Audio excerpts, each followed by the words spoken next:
Vous êtes à l'abreuvoir de l'actualité. À toutes et à tous, bonsoir. Bienvenue. Voici les titres. Sans doute, la Guinée aura en septembre prochain son école nationale d'administration. C'est l'engagement fait au ministre de la fonction publique. Il s'est rendu sur le site. Le taux d'exécution global est rassurant.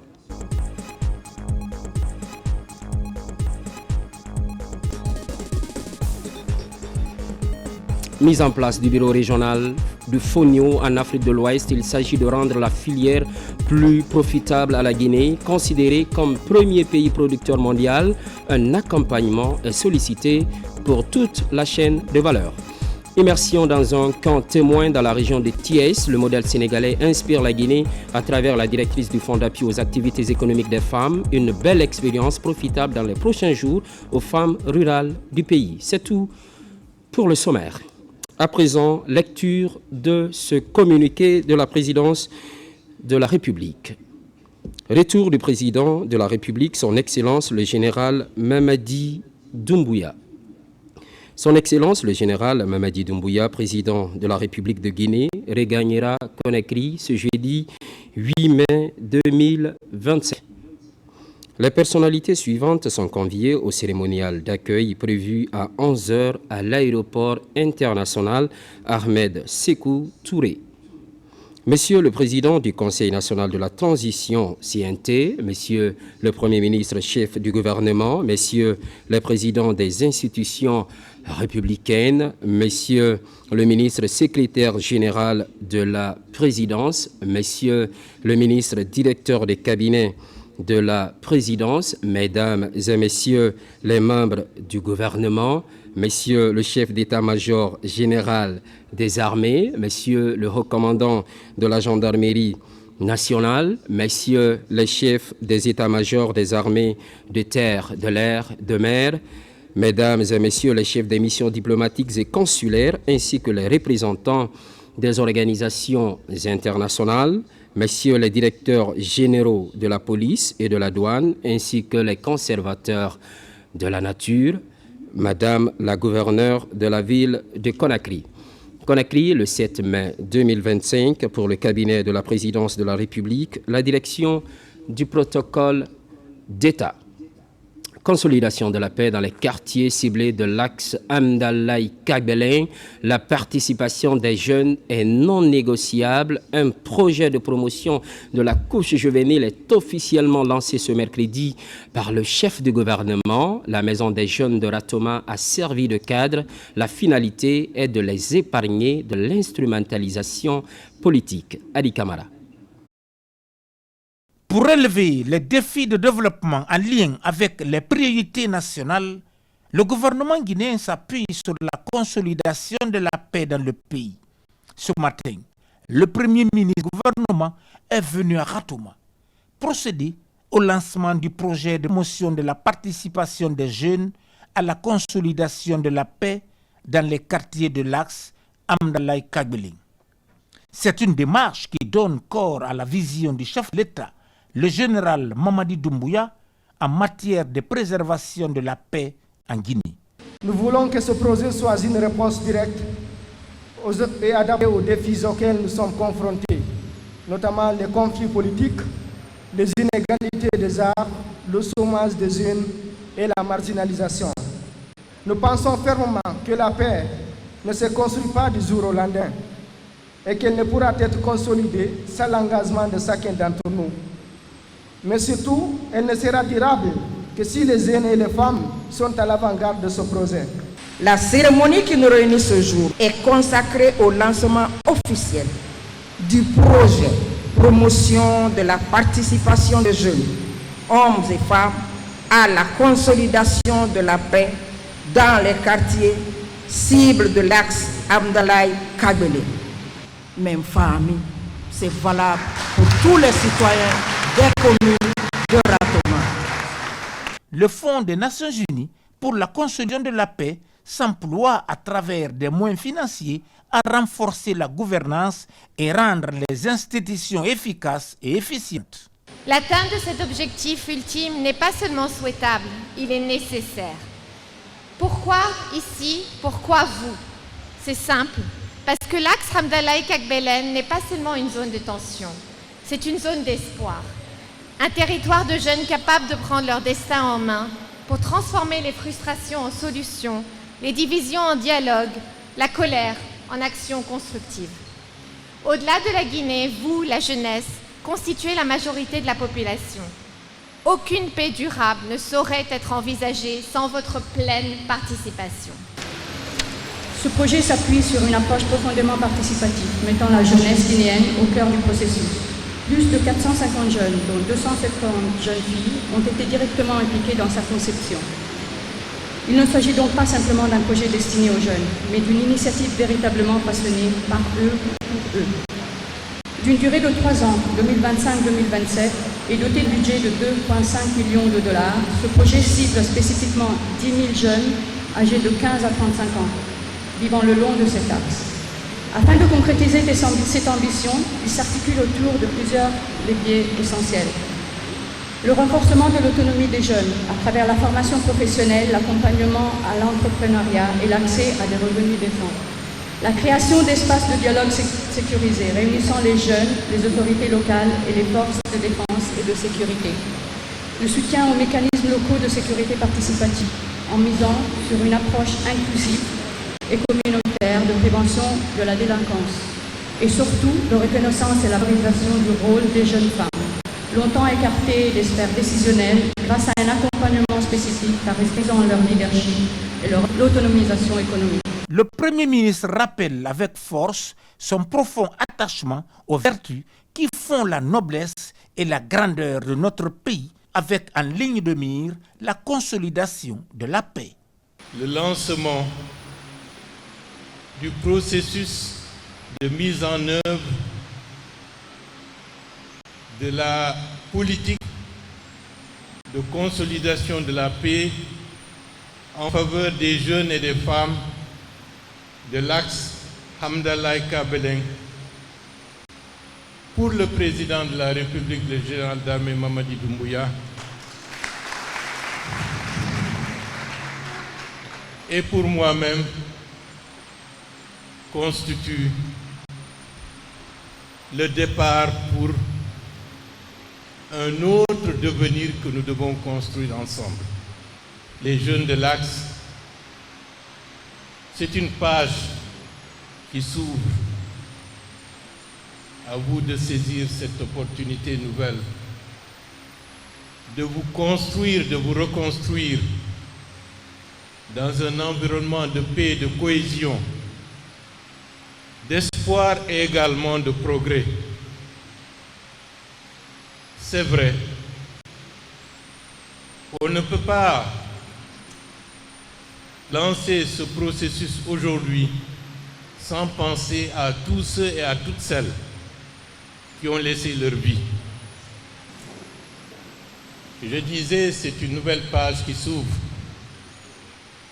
À nous tous de l'écrire sans beaucoup de tâches. Les taches noires, c'est tout à fait normal parce qu'une page blanche, il faut griffonner, faire des va-et-vient jusqu'à trouver les meilleures attitudes et les meilleures voies. Mais des taches noires, pas des taches rouges. Et à ce sujet, les responsables de l'Axe, les collectivités locales, les forces de défense et de sécurité, vous avez une lourde responsabilité. La responsabilité de montrer que la Guinée, toute la Guinée, sur l'ensemble du territoire national, peut vivre ces contradictions dans la paix, dans la convivialité, dans la fraternité. C'est en cela que ce que nous faisons aujourd'hui est un symbole, pas simplement pour Hamdallah-Kagbelen, c'est un symbole pour toute la Guinée, c'est un symbole pour tous les jeunes. À nous de le construire, à nous de donner cet espoir, de le consolider, de le faire fleurir. Je disais il y a quelques années, bientôt 10 ans, l'axe Hamdallah-Kagbelen sera les Champs-Élysées futurs de la capitale. C'est en train de se faire. Avant de quitter la zone, Amadou Ouriba et sa suite ont visité le terrain de football en construction dédié aux jeunes. Désormais, c'est un secret de Polichinelle, l'école nationale d'administration publique en Guinée. Elle est annoncée pour septembre. C'est la promesse faite au ministre de la fonction publique. Mais ce n'est pas suffisant aux yeux de Faya François Bruno. Il constate de visu les travaux sur le site à Sangaréa, dans Kenende, préfecture de Dubreka. Le taux d'exécution est estimé à 40%. On voit tout cela avec Mamadi Terna Kamisoko. Au pied du mont Kakulima, à Sangaréa, dans Kenende, se dressent fièrement les bâtiments de la future École nationale d'administration de Guinée. Sur ce site de 6 hectares, le chantier a été éclaté en 5 lots, permettant ainsi d'accélérer la cadence des travaux. Plus de 3 mois après le lancement, le taux d'exécution global des lots est à 40%. Le site compose de façon générale 5 blocs. Nous avons le bloc 1 qui est en charge du bâtiment administratif. Ce bâtiment, c'est à partir de là où on va tenir l'administration de tout le site. Après, il y a le bloc de formation qui est derrière moi. Après, le logement des experts et des cadres. Et ce site aujourd'hui, franchement, est un pôle d'attraction pour tout le monde. Pour s'assurer de la qualité des travaux et du respect du délai de livraison prévu en septembre prochain, le ministre du Travail et de la fonction publique est sur le terrain en compagnie de son secrétaire général, des partenaires canadiens et des cadres de l'INFP. Dans la vision Simandou 2040, le programme Simandou Academy qui prend en compte toutes les perspectives de formation d'excellence, des formations sur des métiers adaptés à la demande de l'évolution de notre économie et de notre société. Et donc dans ce programme, l'École nationale d'administration publique fait partie des grands centres qui vont former les talents. Et cette école a la spécialité et la spécificité de former en premier lieu les fonctionnaires, les agents de l'État sur des métiers de l'administration publique. Ça prend en compte toute la perspective également de formation continue et de qualification professionnelle pour qualifier le service public dans notre pays. Et aujourd'hui, je suis très heureux de constater que les travaux évoluent. C'est l'occasion pour moi de remercier le chef de l'État qui en a fait une priorité. Pendant cette visite, les partenaires sont visiblement satisfaits et affichent optimisme quant à leur collaboration avec le ministère du Travail et de la fonction publique. Le chantier est très impressionnant de par des infrastructures à venir. Le chantier avance très rapidement et nous envisageons avec de façon très positive un partenariat au niveau des formations diplômantes et certifiantes. Programme que nous faisons, nous, depuis plusieurs décennies déjà. Donc, c'est avec enthousiasme que nous envisageons ce partenariat avec le gouvernement guinéen. Voilà. Le bloc administratif de cette école d'élite va disposer de 40 salles avec toutes les commodités. Entièrement financée par le budget national, la création de l'École nationale d'administration ENA de Guinée découle de la volonté du gouvernement guinéen de doter le pays des ressources humaines qualifiées et performantes. À Dalaba, c'est parti pour le concours commun des instituts nationaux polytechniques. Les épreuves sont lancées. C'est le chef du département de l'enseignement technique qui donne le coup d'envoi. La supervision est assurée par l'Institut français. Diara Diallo. À Dalaba, 39 étudiants des classes préparatoires aux grandes écoles CPGE ont participé au concours commun des instituts nationaux polytechniques INP. Ce concours, organisé simultanément dans plusieurs centres à l'international, offre aux candidats la possibilité d'intégrer des écoles d'ingénieurs de renommée mondiale. C'est un concours du réseau des écoles d'ingénieurs polytechniques en France, un réseau qui constitue à peu près plus d'une centaine d'écoles d'ingénieurs un peu partout en France. Et toutes les filières, que ce soit mécanique, aéronautique, informatique, télécom. Il faut que nos jeunes Guinéens puissent occuper les postes qui seront créés par le développement socio-économique de notre pays. Et pour ça, il faut qu'ils soient préparés à accéder à de grandes écoles, à de meilleures formations et surtout pour pouvoir aussi permettre à nos écoles d'ingénieurs ici au niveau local de monter en puissance. La création des CPGE s'inscrit dans la volonté des autorités guinéennes de promouvoir l'excellence académique et de faire émerger des talents qui bâtiront la Guinée de demain. Depuis la première année déjà, on préparait le concours là. Au fur du temps, on essayait de traiter quelques sujets, des anciens sujets les professeurs CNP et de la banque est 3 ans. En fonction de cela, on a pu préparer le concours là. Depuis notre arrivée, en fait, c'est quoi? On a, après 3 semaines de cours, déjà des cours en maths, physique et autres, vous faites passer en DS et on exige de vous que vous soyez déjà prêt pour les concours, alors que vous devez vous préparer déjà 2 années pour ça. Une délégation de l'ambassade de France en Guinée était présente pour le lancement de ce concours. Le groupe INP, qui rassemble plus de 20 000 étudiants et 99 laboratoires, constitue aujourd'hui le premier réseau public d'écoles d'ingénieurs en France.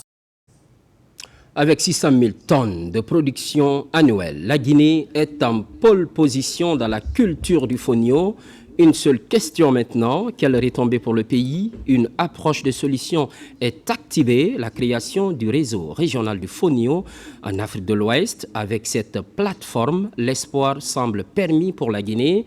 Un accompagnement est sollicité pour toute la chaîne de valeur. Fodi Camara, spécialiste maison.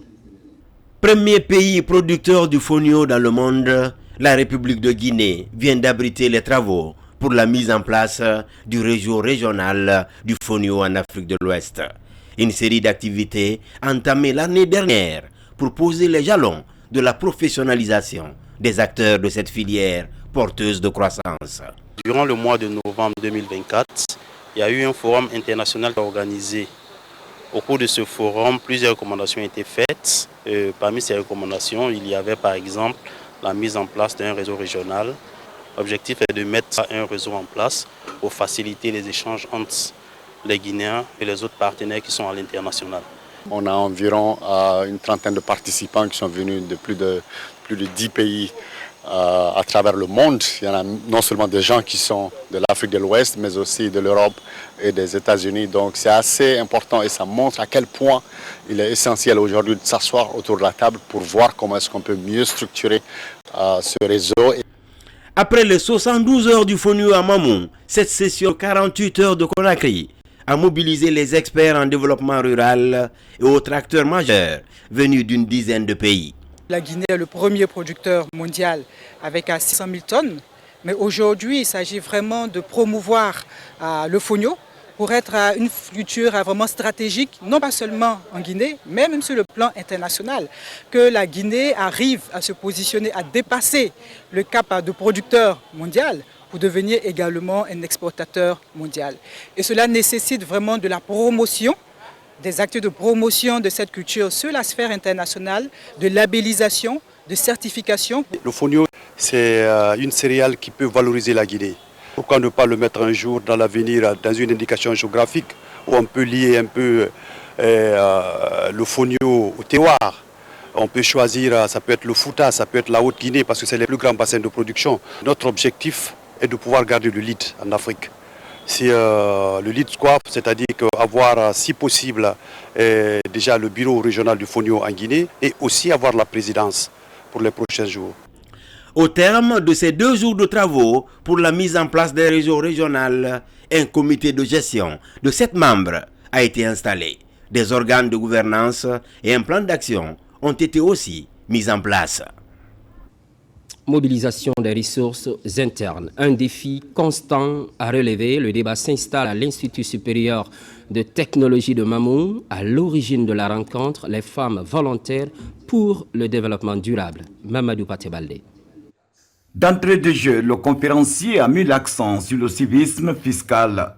Pour lui, ces leviers constituent les bases de développement d'un pays, car sans ressources financières, l'État et les collectivités locales seront dans l'impossibilité de jouer leur rôle régalien dans la satisfaction des besoins des populations en fourniture de biens et services. Ce thème a été choisi parce que nous avons compris ici qu'en cette période de difficultés liées à la mobilisation des ressources financières au niveau de l'État, il est tout à fait normal que nous puissions vraiment pousser à la population vers le civisme fiscal.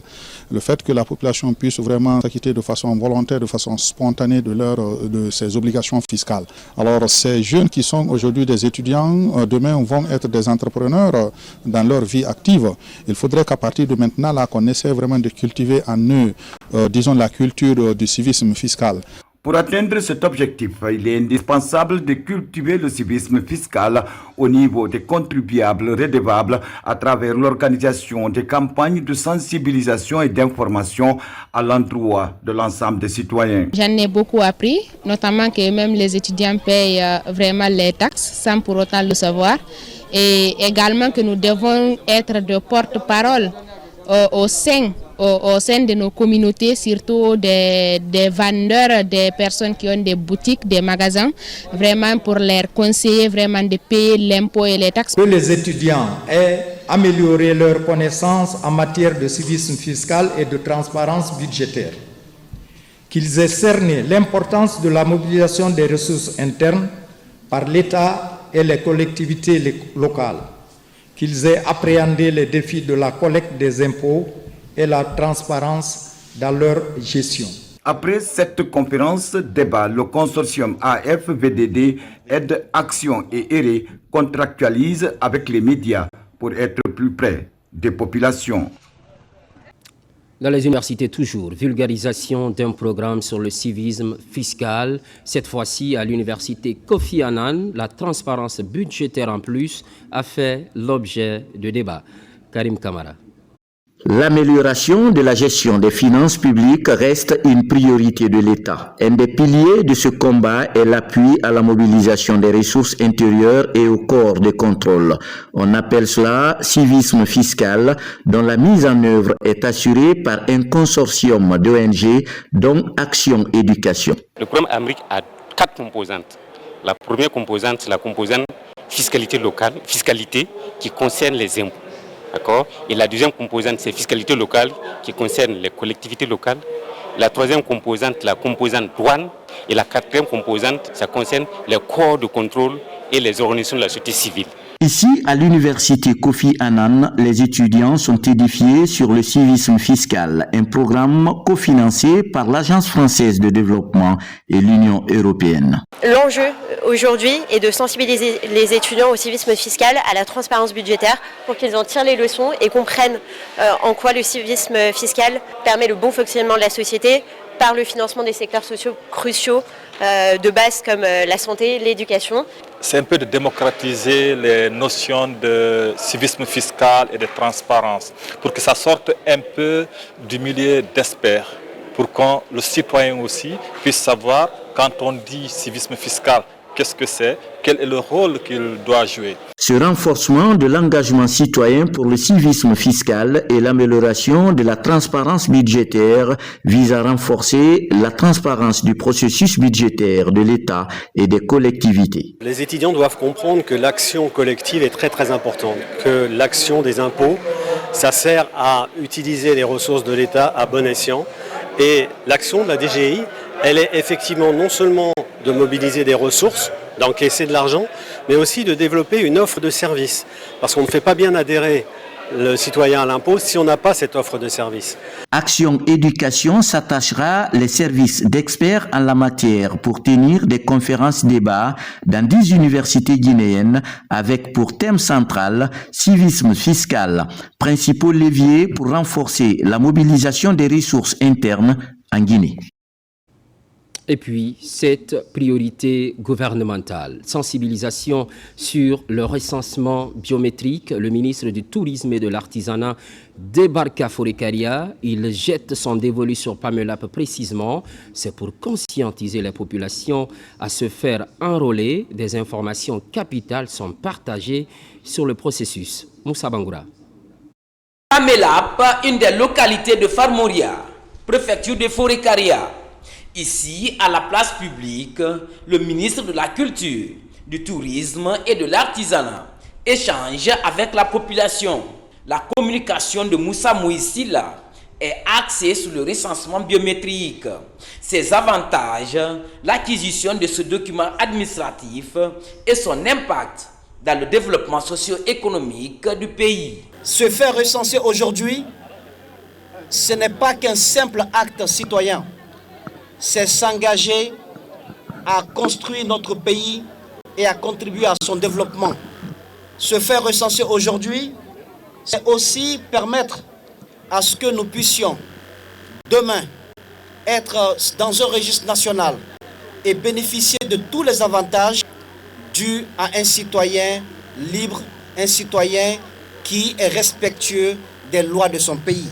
Une campagne qui vient encourager davantage les citoyens à se faire recenser pour permettre à chaque Guinéen d'avoir un numéro d'identification personnelle. On mettra tous les moyens nécessaires vraiment pour accompagner notre frère, M. Moussa Moïsila, le parrain de la préfecture de Forcaria. Pour exister légalement, enrôle-toi dès maintenant. Avec ce slogan, le ministre Moussa Moïse Sila a donné le ton.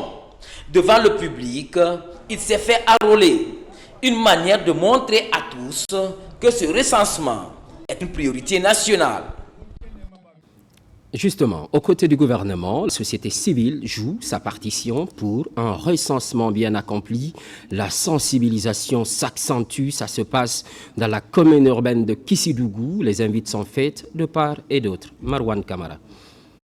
À la préfecture de Kissidougou, les membres de la coalition nationale de la société civile sensibilisent la population sur l'enrôlement biométrique.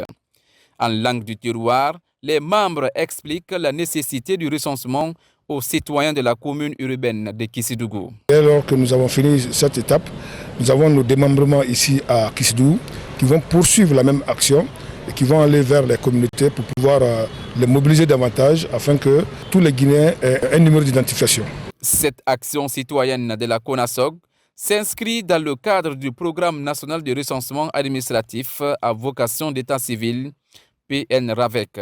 Il est aujourd'hui important que nous ayons des organisations comme la CONASOG qui s'engagent à nous accompagner, qui s'engagent à faire sortir nos citoyens, nos concitoyens en sensibilisant et en les mobilisant afin de sortir, se faire recenser. Donc nous sommes satisfaits. Ce recensement, c'est un devoir, c'est un droit.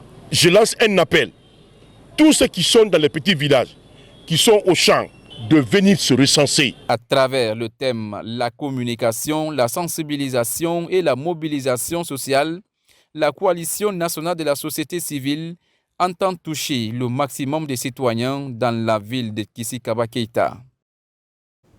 Retour à Conakry, le patron des affaires religieuses Saint-Vita Dixine, même message et pour le même objectif, la mobilisation accrue des citoyens pour l'enrôlement biométrique. Djibril Kamara.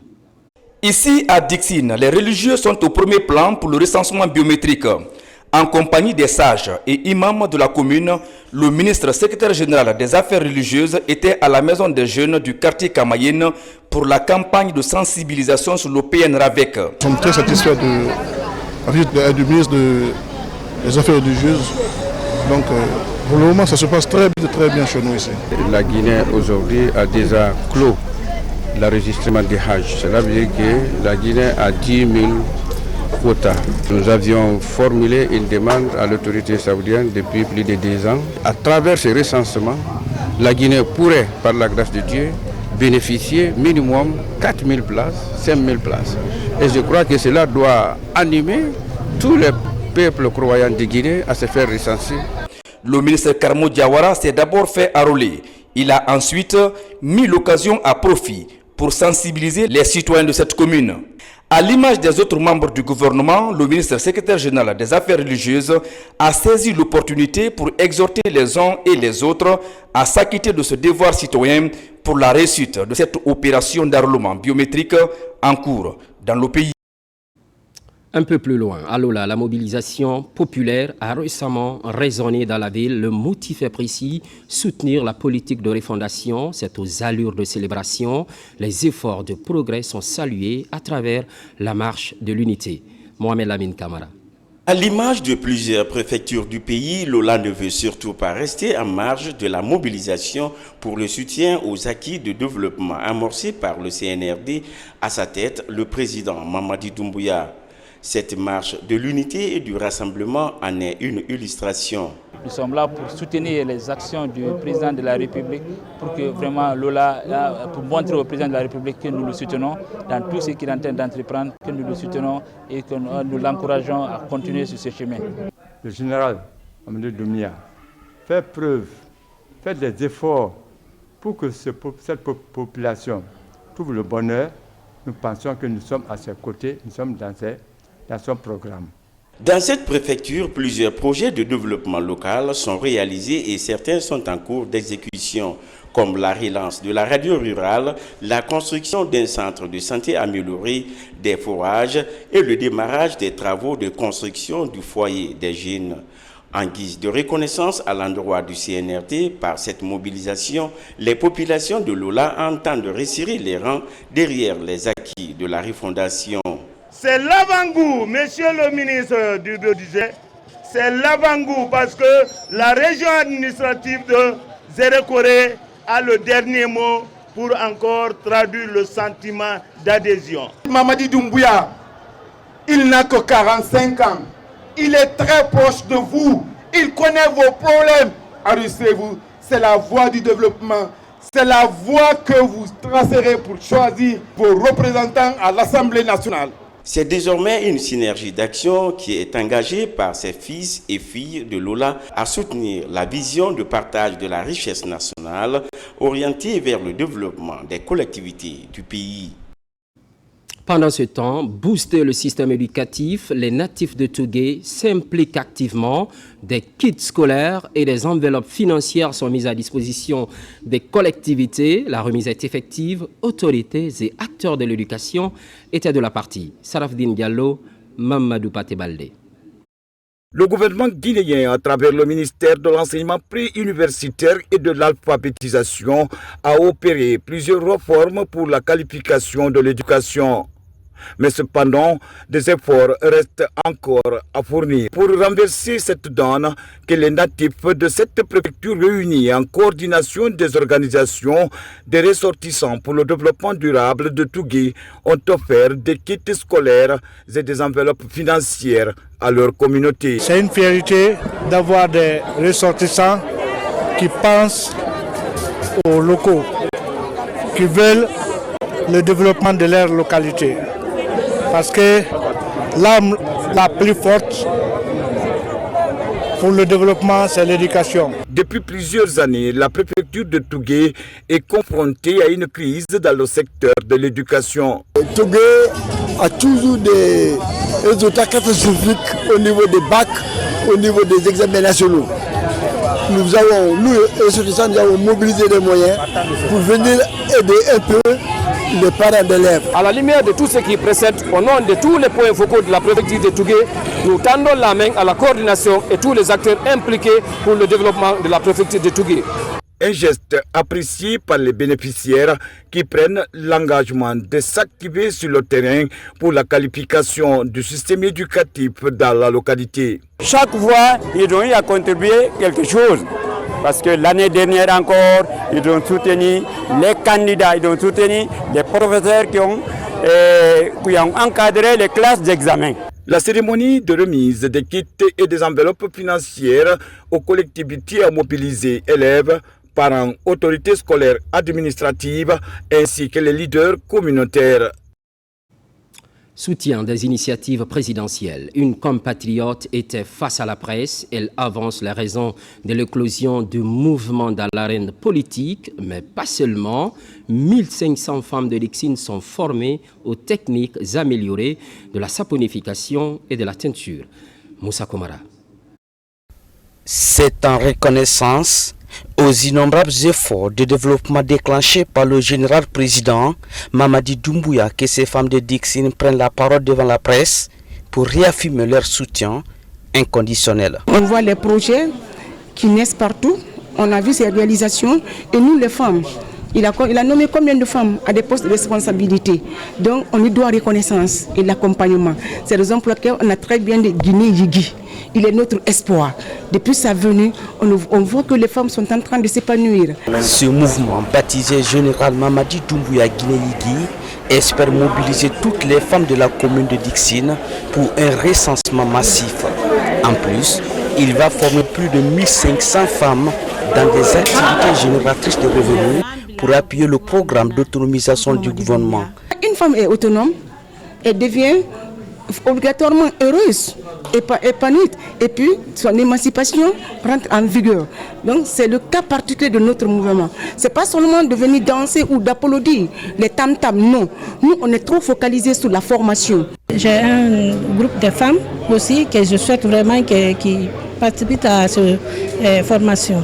On est au nombre de 180. Cette conférence de presse donne le coup d'envoi des activités du mouvement prévues dans plusieurs communes et pour plusieurs mois. Initiative encourageante. À présent, séjour de 46 militaires à l'école des sous-officiers d'actifs de Manéa. Ils reçoivent enfin leur parchemin. C'est le couronnement de 18 mois de formation pour cette 5e promotion. On en sait davantage avec adjudant-chef Oumar Kamara de la presse militaire.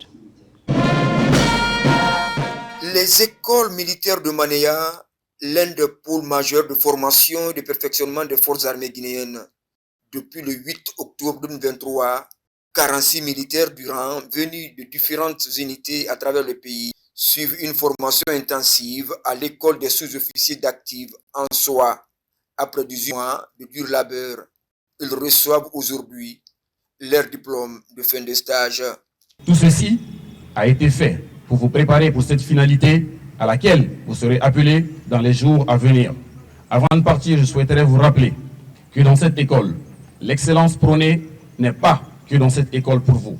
Vous êtes à présent des fermes et des dignes défenseurs de cette excellence engagée ici. Car à partir de l'instant, nous sommes convaincus qu'aucun sacrifice et aucune tâche ne sera plus jamais difficile pour vous.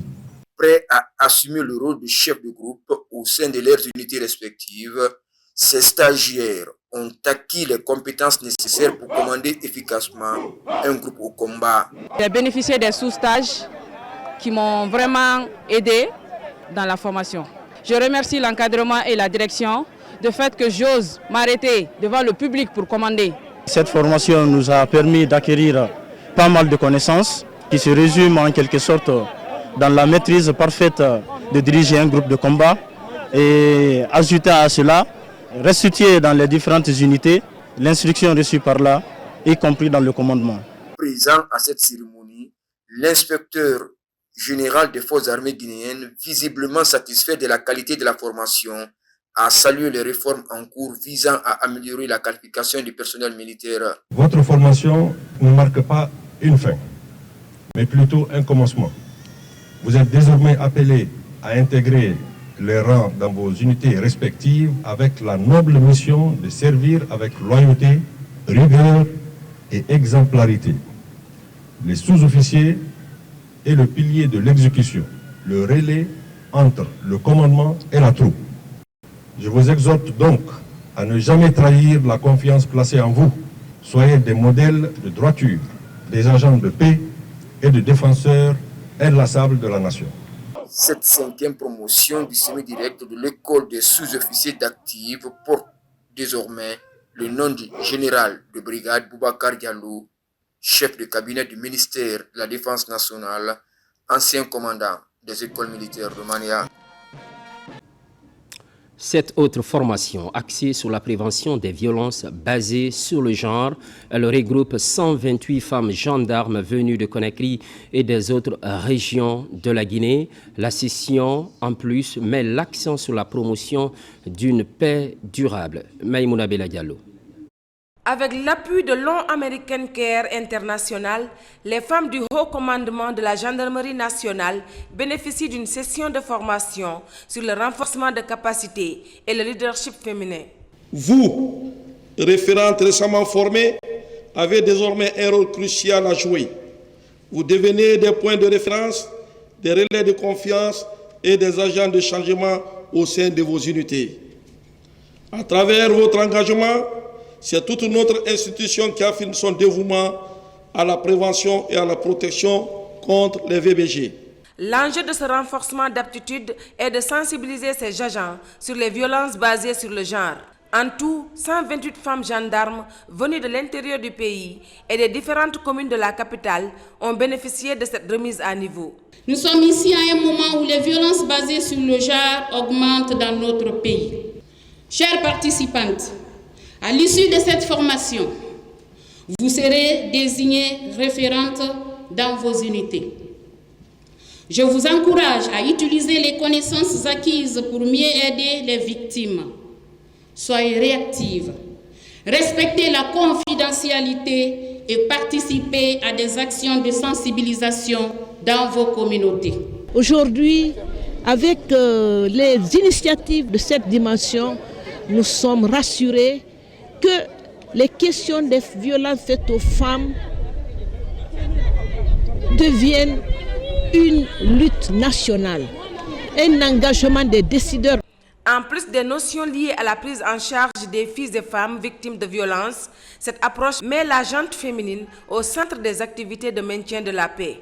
Le fait que ces ambassadrices ont reçu beaucoup de formations, tant sur la réception des victimes, tant sur la prise en charge des victimes des violences basées sur le genre, je pense que c'est salutaire. Cet échange d'expériences permettra à ces femmes gendarmes de jouer pleinement leur rôle d'ambassadrices dans la société pour la diffusion des bonnes pratiques pour le maintien d'une paix durable. L'agriculture associée à l'énergie solaire, je vous le disais un peu plus haut, le modèle sénégalais inspire la Guinée à travers la directrice du Fonds d'appui aux activités économiques des femmes. Elle a fait une immersion dans un camp témoin dans la région de Thiès. Cette découverte, éventuellement, pourra bénéficier aux femmes évoluant dans les zones reculées de la Guinée. Mohamed Kamara. Dans la région de Thiès, à quelques kilomètres de Dakar, la structure dénommée Ibris évolue dans l'énergie solaire associée à l'agriculture. Sur cet espace de 2 hectares, la culture maraîchère et autres arbres fruitiers poussent sur ce sol aride grâce à la technologie utilisée par la structure Ibris.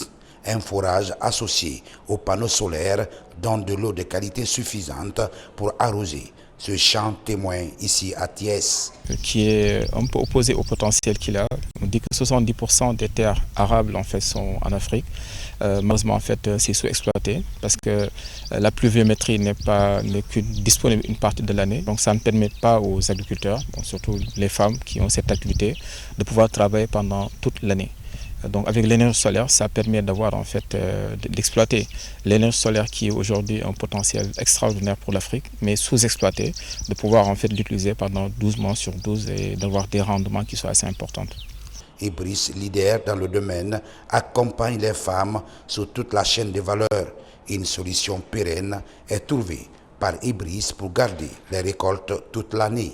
L'autre problème qui se pose, c'est le problème post-récolte. Donc après avoir récolté, on a des fois une surabondance de produits sur le marché qui arrive au même moment et qu'on a du mal à savoir ce qu'on en fait. Pendant cette période-là, les prix baissent et on sait que dès qu'on rentre dans la saison des pluies, pour la plupart des produits, on ne les retrouve plus sur le marché. Et la chambre de stockage aujourd'hui que nous avons, c'est des chambres extensibles de 20 à 100 à 200 tonnes, même jusqu'à 100 000 tonnes qu'on peut fournir. Les responsables du ministère en charge de promouvoir les femmes à travers le fonds d'appui aux activités économiques des femmes visitent ce centre-école pour s'en inspirer. Ce qui est important dans cette visite, ce sont les installations que nous avons vues. Parce que désormais, l'accompagnement des femmes en milieu rural, les différents groupements féminins qui sont confrontés à la perte de produits après récolte, nous pourrons trouver des solutions concrètes désormais pour les femmes. L'environnement, c'est une mini-chambre froide. Donc, pour la conservation et en même temps la congélation des produits agricoles. L'initiative de cette démarche de la directrice générale du FAEF dans le Sénégal profond, à partir de cet exemple sénégalais, vise à accompagner l'agriculture des femmes de l'arrière-pays dans les prochains jours.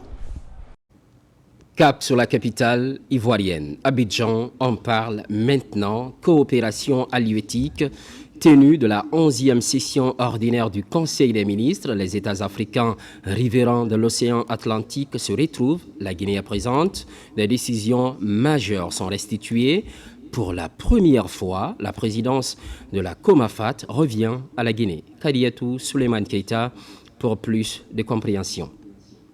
Au cours de ce point de presse, la ministre de la Pêche et de l'économie maritime, entourée de ses proches collaborateurs, est revenue sur les engagements forts pris par les 22 pays membres de la coopération halieutique entre les États africains riverains de l'océan Atlantique, COMAFAT, pour renforcer la gouvernance des ressources maritimes de la façade atlantique africaine.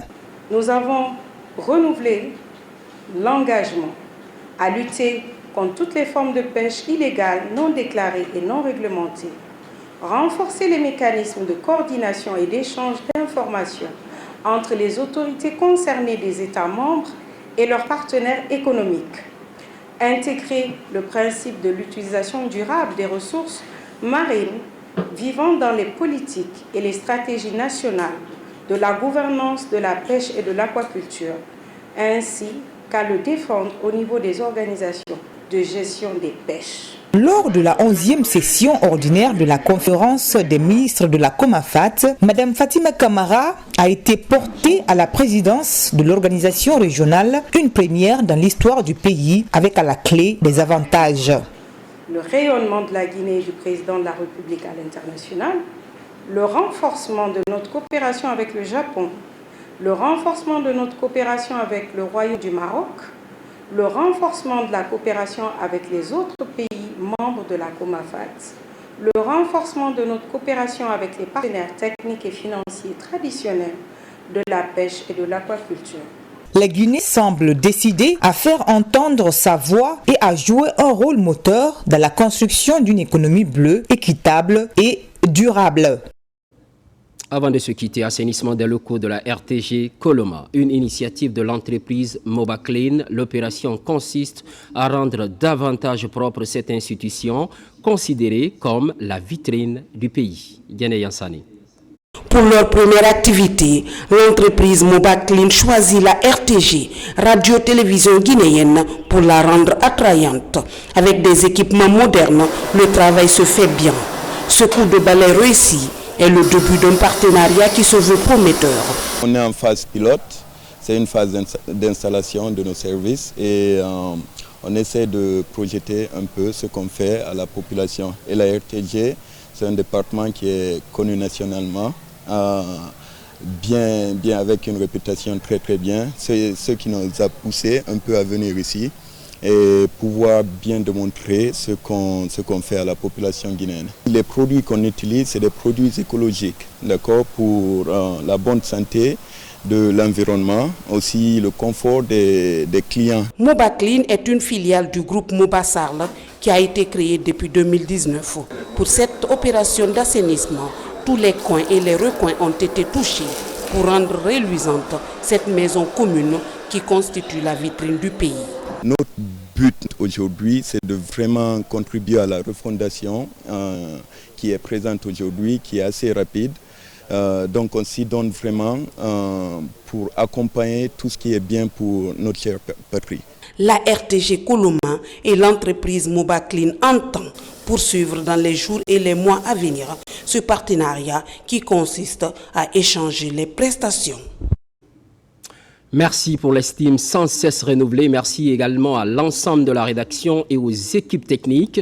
Les programmes se poursuivent, l'actualité évolue en Guinée, notre paradis, terre de richesse et d'innovation.